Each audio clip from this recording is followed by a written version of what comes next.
തെൻകിഴക്ക് തേൻ സിട്ട് ചെമ്പരുത്തി പൂമുട്ട് செல்லம் கொஞ்சுதே தாலாட்ட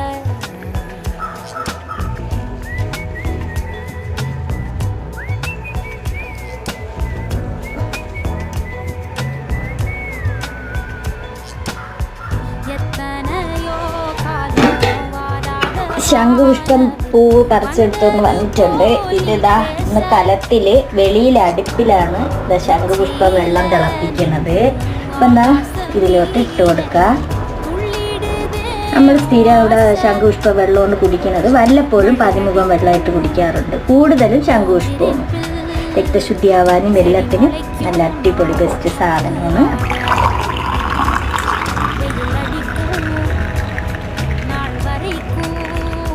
അങ്ങനെ നമ്മുടെ ശംഖുപുഷ്പം വെള്ളം റെഡി.